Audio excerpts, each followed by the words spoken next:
Welcome everyone to the MaineMOM monthly Project Echo session. We are still having a lot of folks join, so we're just going to give it a minute here before we kick off the session to let people come in. I know July is usually a tough month. Maine summer, although it's been a strange wet summer so far.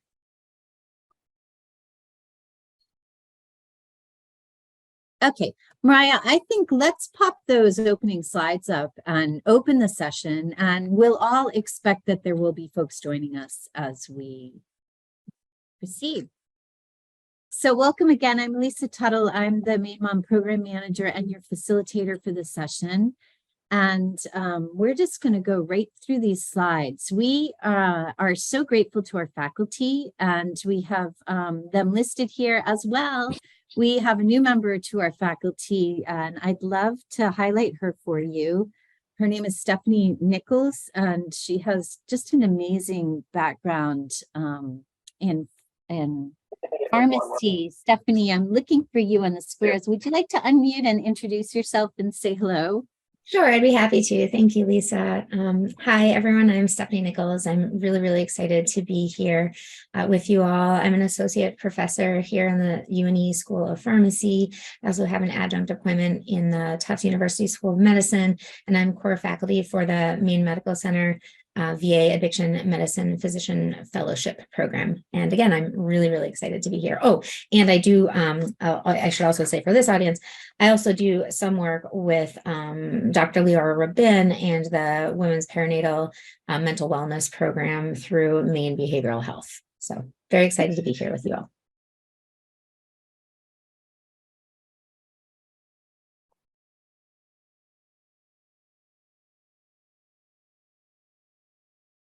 Our agenda today is to talk through, we have two guest organizations joining us for this session. We're really grateful to have them. We'll turn to them right after the introduction. Then we have Tara Aumann from the Franklin practice in Maine Health is bringing forward our case presentation today. These are the objectives to really describe the resources available for families and individuals who are experiencing perinatal loss. This is a really powerful follow-up from our last session, and review how MaineMOM programs can support their patients who are experiencing loss. We want to please remind you that ECHO is participatory. We'd love your cameras on if your bandwidth supports that, especially when you're talking. I want to ask that for those of you who are in group situations to please introduce yourselves as well as your team members with you when you speak. Mute if you're not speaking, and please participate. And oh, also, could you please chat in your name and organization, including if you have additional folks with you in the room. That helps us keep our requirements with the ECHO Institute in that partnership for participation tracking. There will be a CME survey. Mariah, did you want to say anything else about that? We're going to chat that in. Okay. Yep, I'll just put it in at the end. Great. Awesome. Please fill that out. Even if you're not going for CME, if you fill that out, it's really helpful to us. And thanks for putting your name in chat, your name and organizations. I see this coming in. Great. I am going to now turn it over to our presenters for today. So Michelle Valakinas, I'm sorry, I should have asked you how to. You're actually really close. It's Valakinas, so you're very close. So don't worry about it. I've heard every pronunciation of it. So I bet you have. Is with the Colette Louise Tischdahl Foundation, and then Amy Marson, where she's right there on our screen, is with Madeline's Mission. So I'm going to turn it over to both of you if you're good to go. Good to go. Okay.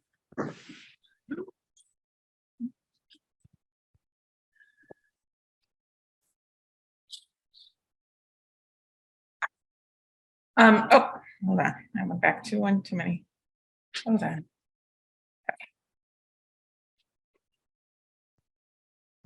So my name is Michelle Vakinis. I am a lost parent, and I founded with my husband the Colette Louise Tisdale Foundation after our daughter died in May of 2018. And so we are coming up on our 5-year anniversary in September.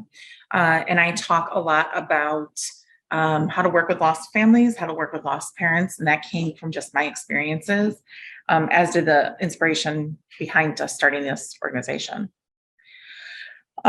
So I also know I have only like a few minutes. So I also welcome you that at any point, whether that be right away or just down the road, please feel free, and I'll have my contact information, but always feel free to reach out if you just want to talk through something or you're looking for a resource or anything. I would love to help. So this is my story in pictures, and I just realized I need to update my son. Looks a lot older than he is in that picture. So I got married. We tried right away, dealt with infertility, got pregnant on our first round of IVF, and I miscarried about 7.5 weeks. And that's our sweet pea, we say. I got pregnant again on our third round with our daughter Colette. When I was 21 weeks pregnant, I got hospitalized with severe preeclampsia, and was in the hospital for a little over 3 weeks before Colette was, came and arrived at 24 weeks, 5 days. That's the first time I got to meet her. And that's my husband and I holding her. So she lived for 9 days in the NICU before we lost her. And then throughout this, I really kept thinking about the financial impact of this on families, and considered myself very blessed and very lucky that I did not have those same worries. And so we started the foundation. We still wanted to have a child at home. And so I tried to get pregnant again. I finally had to admit I was terrified to be pregnant again. And so we used a gestational carrier to bring our son, Elliot, home, who is turning 3 on Friday. And he's our only living child. So just a little introduction in numbers. Some of these first numbers you've probably heard about: 1 in 4 pregnancies ends in loss. 1 in 160 pregnancies ends in stillbirth. But the last one I always like sharing, because 50 to 80% of women who lose will get pregnant again within 18 months of their loss. So you're seeing them a lot. And, as you can imagine, 12 months, 18 months, especially if, a chunk of that has been while pregnant, is not allowing for a ton of time to process this. So there's very raw emotions. This is just a list of some symptoms and effects of grief. I will tell you, grief is exhausting, and especially I think the grief of loss of a child, it's just kind of all encompassing and exhausting. There's a lot of emotional symptoms. I'll talk more specifically about guilt, because I think that's a really big one that we don't spend enough time on. I also include spiritual symptoms, because I think that can really affect coping mechanisms. So I used to really find a lot of help in my faith and in my religion and everything. And since then, it's been 5 years, and I say I'm not on speaking terms with God. And that's been a big effect. And that happens with a lot of families, or it could happen the other way. So just kind of all of that. So these are some tips to keep in mind. It's really listening and acknowledging and, saying you understand. It's letting a lost parent lead. The worries and concerns that lost parents have don't always seem logical, and they seem weird. My son's going to be 3, and I still, every night before I can go to sleep, I go into his room and I place my hand on his back, and I make sure that I can feel him breathing. And every night I have to do it. I cannot go to sleep without doing that. It seems illogical to a lot of people, but to me, I need that peace of mind to know that I did that, and then I can go to sleep. So acknowledging and validating those feelings, those inclinations, even if they seem completely out of, really working with possible triggers, including losses where possible. And that's particularly if they express interest. So Colette is very much part of our family. So I am often very triggered and very bothered when people say that my son Elliot is our only child. And I am really touched and appreciative when people include CLET. So, you know, kind of again, I say let the lost parent lead, really let that, you know, happen. Be direct, but also to avoid blaming, judging, or shaming. And that's whether that is, you know, in particularly for this group, whether that is related to any substance use, or it is related to the reactions we have. I always like this picture. I actually thought when I saw this picture the first time, what I remembered in my head was that she had her back to the wave that's coming, because that's really like, I saw this picture and I felt like this is what all of this feels like. So everything is normal, everything looks good, and then all of a sudden it's not. Something happens and all of a sudden it goes into chaos. So that's really hard. You feel completely powerless. Even though it might be happening to your own body, it is completely feeling like you're out of control. And so, you know, just thinking about that loss of control and all of that and how that affects life and your sense of self and everything else. So guilt. So I will tell you, I have not met a lost parent. I have met a lot of lost parents in my time. I've not met a lost parent who does not blame themselves. Even though I will tell you, I blame myself every single day, even though I have gone to a million different doctors and I have been told over and over again, sometimes things happen and that there's no specific cause. I blame myself all the time. And I probably will until the day I die. And I have not met a lost parent who does not blame themselves, at least in part. And it's a spectrum, right? Right now, I feel pretty confident that it wasn't my fault. Logically, emotionally, if I go and I'm not, you know, feeling well, I get triggered by something, I'll go into a spiral about it's my fault.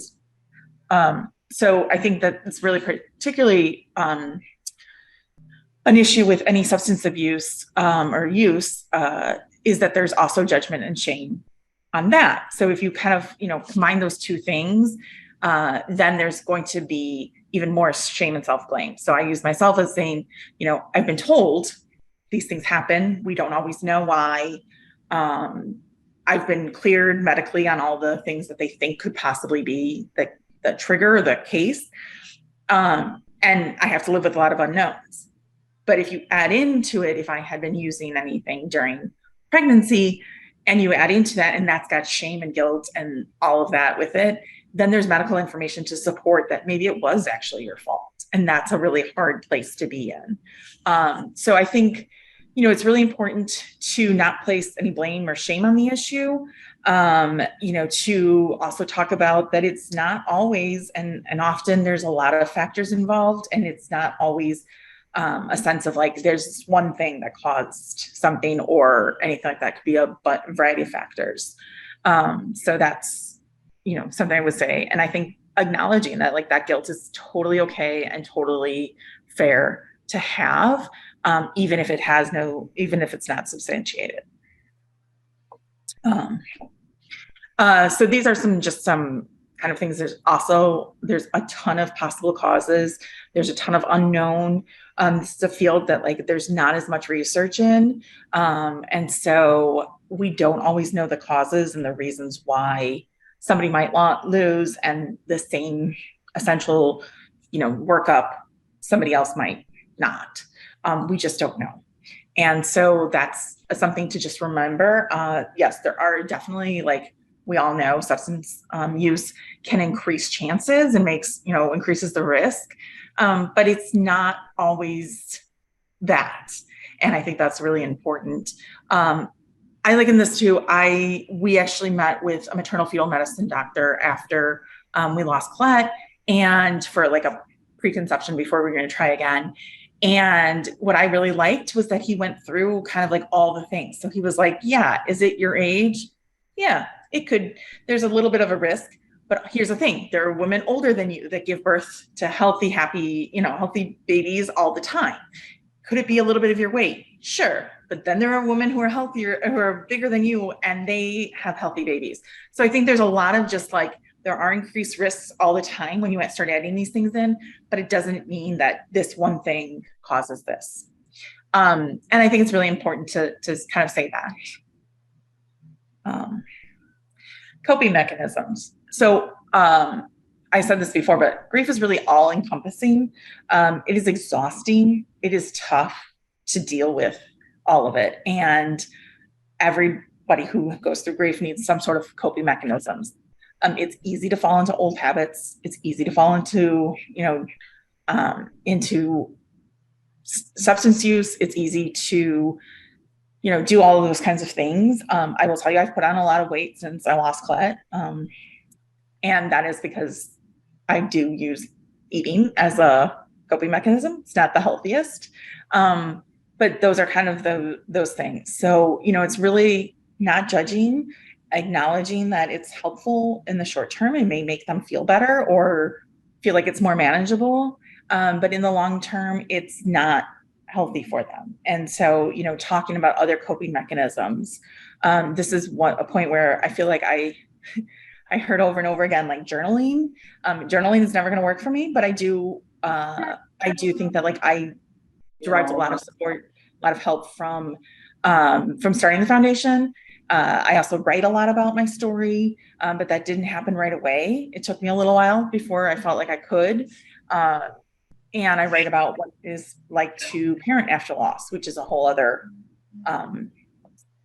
difficult journey.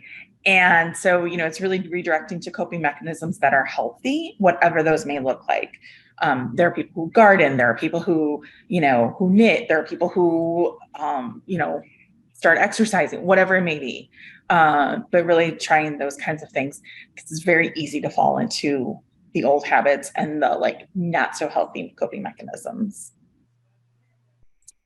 So some tips, I always like to say this, remember their loss, use appropriate terms, address their concerns, use baby's name or nickname if they have one, if they share that, asking what they need, actual referrals. This is always something that comes up. I swear, no matter how many stories I think I've heard, I hear, this kind of things so there's been things I have a friend who wanted to join a support group after she lost, and they told her to call the NICU at the hospital. And so she called the NICU. They had no idea what the NICU staff had no idea what she was talking about. And they put her on hold. And when they put her on hold, she could hear babies crying and, this whole thing. And it was not a great experience for her to do that. So anytime you can make those warm handoffs, really helps. Re-triggers, reminders of pregnancy that they could help hide away, are there things that you could help with? One thing that was really hard for me was I could not cancel my registry at Bye Bye Baby.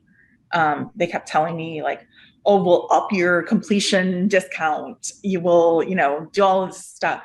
And it took me on the phone for probably about an hour. And by the time I finally got to somebody who was willing to listen, I was in tears and I was hysterical and just said my baby died. I just want to stop getting this. So any of those things I think are really helpful. If you sign up for apps that track, those are really helpful. They're getting better with canceling them for losses, but they're not great yet. So anything that can help with that, I think, is always great. Then I think, once a baby arrives, this was something I knew in theory, but once our son arrived, which was about 2 years, a little over 2 years after our loss, there's a lot of people who were like, okay, so now you've got another baby. Now you're good. Okay, bye-bye. And that's really it's so far from the truth. People think it fixes everything. It doesn't. And in fact, it's very triggering when you first bring home a child after loss. You are fearful all the time. I will say I have nightmares about my son. My son came home in COVID. I was terrified for, ever. He also he got the very first appointment when it was under 5 vaccines. He had the very first appointment at our hospital system because I stalked that website. And as soon as it opened, I booked it. So, those are those kinds of things. Acknowledging that it's not your first child or your only child. And then, including losses when you can. I like this graphic. I use it all the time about joy and grief working together. And, and I think that that's also a really complicated thing that we don't really deal with and we don't really talk about. Okay. And then I just wanted to share a little bit about our financial assistance program. So we help families throughout the United States who fall into one of these kind of 3 broad categories. So a high-risk pregnancy, pregnancy with complications, essentially anything that's like restricting what they can do, like work-wise or care-wise, that kind of thing. NICU stays, and then loss. And loss we are very broad with. So it's from the earliest pregnancy loss. So, whether that's miscarriage, ectopic pregnancy, all of that, up to about 1 year of age. So that is kind of what we do. And families would apply on our website. We ask for a verification from healthcare provider or documentation of some sort, just an outsider basically confirming that's the case. We have had a few people who have tried to kind of scam the system, unfortunately. And then we review them once a week. So once we have both those pieces, we review them all once a week, and we try to help as much as we possibly can. Some other ideas for assistance: I keep our website, which I will share. I keep that regularly updated with resources, including other financial assistance programs. So whether it's that they don't qualify under ours, or whether it's they would need additional resources, I try to keep that pretty updated. And if you ever see anything, please let me know. I'll include it. Hospital social workers, places of worship. I found that even if they're not a member of that community, a lot of times these are people who want to just help, and they may have funds. Local government. I'm a big one about elected officials. I feel like we don't use them enough, but they can often know about programs. They can do, kind of cool things. I put GoFundMe's on here. I hate GoFundMe's in a lot of ways, but they also work. And then I think just asking around, and I will say, I offer myself up if you ever want to anything and send me something. I will try to find you a resource that I know of. I keep track of a lot of things, and I talk to a lot of people. So sometimes I'll be like, oh yeah, you know what, actually there's something on this, or try to direct you to somebody who may be able to have some other resources. So I offer that myself. And then so I think that's my contact information. I'm pretty good with email, so feel free to ever send me an email with any hypotheticals, any kind of like, I just need something on this. Do you know of anything? And I will try to either find it for you, give it to you, or try to direct you where it might be. It's great, Michelle. Thank you so much for presenting that. I think we'll hold on questions. Amy, if you're ready to jump in, we'll go to you. And if you could please introduce Madeline's mission just a little bit for us, that would be great. And then we'll take brief time for questions. I do want to highlight, though, your generosity. We'll make sure that folks have your email contact on your website in case there's questions we can't get to. Great. Well, thank you, Michelle. I related to so much of what you said, and it's kind of a thing that we focus on in Madeline's mission, is like this unspoken bond between lost parents, where we just kind of get each other right away. And so I feel like I just made a new friend through just what you said. So Madeline's mission is pretty much what I'm going to be talking about today. It was founded by my own grief journey. That's my Madeline. So I did not have a neonatal loss, but a lot of the people that we talk to and work with are neonatal losses. So that's my Madeline. 6 years ago today, she was a completely normal, typical kid, meeting all of her developmental milestones, absolutely cute as a button, loved jumping in puddles, dancing, singing, and being generally loud. But most of all, she was proud to be a big sister to her almost 1-year-old brother, Ben, whose birthday is coming up. She would tell everybody and anyone about her little brother, and was doing great. So we had absolutely no red flags. And then out of nowhere, she was diagnosed with an inoperable brain tumor. And long story short, was she died within 2 months of diagnosis. During her cancer journey, we found there was a lot of resources out there, lots of places of support. We had amazing community support, but we recognized that that really wasn't the case for everybody. We were referred to by our amazing nurse, who might happen to be in this chat today, to some grief resources within her own practice at the time. But unfortunately, there wasn't just a ton out there that was specific to child loss that we were finding. So the referrals that we could find were often for widows and widowers, and that's just a much different loss, with all due respect to those losses as well. It just didn't resonate with what I was feeling and experiencing. So about a year after we lost Madeline, we started Madeline's Mission. You can read our mission and philosophy there. We are a 501c3. We're based out of Midcoast, Maine, but we serve the entire state as well as we can. But basically, we try to serve as a doula in the grief journey, and so that no one has to follow the journey alone.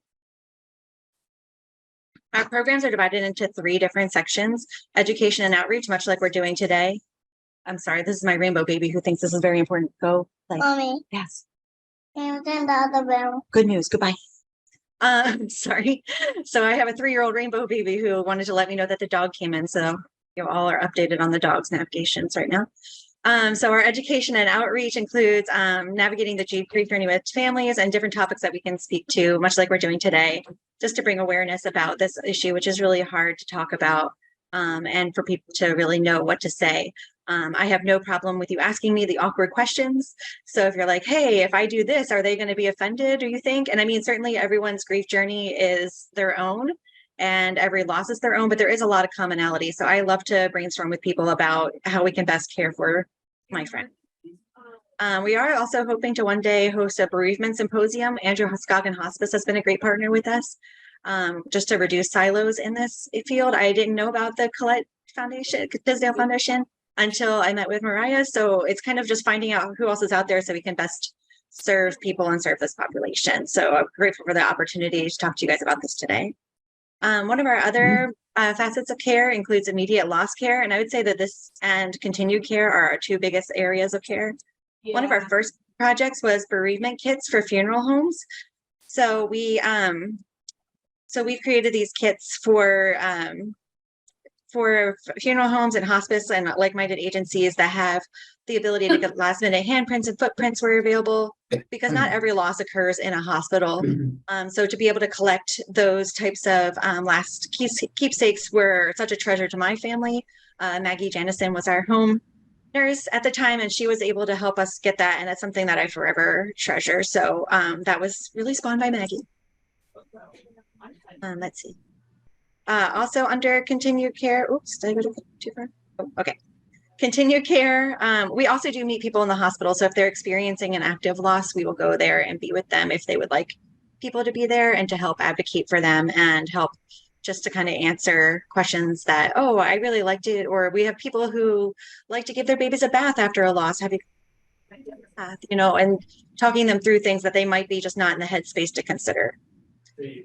So for continued care, we give a lot of different healing gifts, including memory bears, which I'm holding mine for support right now, hand footprint jewelry, and other self-care things. I know I'm limited on time, so I'm just going through this all very quickly. Curated grief books and lists to help connect them with. We've partnered with a bunch of different librarians who help us find and tailor different materials if they find reading to be helpful. Support groups via Zoom. And that really was a pivot when COVID hit. We were meeting in person, and we do try to meet in person periodically, but Zoom is actually a really great way to meet, because then you can also duck out if something's too triggering for you that particular day. And a lot of us do have the blessing of other children on earth. So that's often the easiest way to do it is after bedtime at night. We do peer-to-peer supports and check-ins, which is one of my favorite programs. So when we have a family come in, we come and talk to them and say, hey, and get to know them a little bit, and then try to match them with someone who has a loss that they might find relatable. And we check in with them a couple times a week, sometimes every day, depending on how they are. Pregnancy after loss is one of our biggest facets of care. Parenting after loss, as Michelle mentioned, is a completely different ballgame. Pregnancy after loss, also terribly scary, even for myself, who I did not have a pregnancy or neonatal loss. My daughter was almost 4 when she died. But it just takes away that naivete that children are completely resilient and will always be ours forever, even if you make it past a safe zone. We do in-person gatherings and sibling support. So for any surviving children, whether they're a rainbow baby or were alive when they had their loss, we try to get them together just so they don't feel alone in their loss. Growing up, I was the only person I knew that had my father pass away at an early age, and I felt really isolated. So this is something I want my kids to be able to talk about freely, about having a sibling in heaven, or however their family words it, letting them know that they can speak freely about their sibling and that they are still part of their family. We provide worry eaters, which are little monsters that they can write down their worries and the monster will gobble them up. We do holidays and first reports and connect them to referrals and counseling. We no way want to replace counseling and certainly see the benefit in that, but we just want to provide a peer resource and connections. When you're in this space, a lot of times you find different resources that you want to pass along. So that's what we try to do. We also recently started doing honorary birth certificate requests. Often if the baby was never able to take a breath, a birth certificate is not issued. So we provide a ceremonial one, and it's really healing for some parents to see their child's name in writing and have it identified that they were born and they do count. They're still a person, even if they didn't get to stay as long as the family would like. Another program that we do is we provide cuddle cots to hospitals, which is a cooling bassinet that allows more time together when there has been a loss. I can tell you more about those at another time, but they're a really amazing resource. And if your hospital or facility doesn't have one, please let me know and I will buy you one today. Our latest project and our biggest one right now is a memorial garden on the Parkview campus of Midcoast Hospital, which we are launching this fall. So we're selling these butterflies that can be personalized with their child's information on it in 3 different sizes. And for people like me who cremated my child, I don't have a gravestone, or someone called it a bravestone once, and I love that better. So I don't have a bravestone for Madeline. So this will provide a place that many of us can come together, bring the rainbow siblings in and say, hey, look, we're not alone. Look at all these butterflies. Look at all the friends they must have in heaven or however they identify. We don't push any religion. And again, kind of just going through this quickly, but that's a quick glimpse of what the garden looks like. The one in the strawberry skirt is the one that just had to let us know about the dog. That's Malia, my rainbow, and that's another bereaved sibling, her friend Maggie, visiting the space of the garden. So that was a quick overview as to what we do at Madeline's Mission. I would certainly love to answer any questions or connect you or any people in your care to help them get unfathomable journey. So thank you for the opportunity to talk today.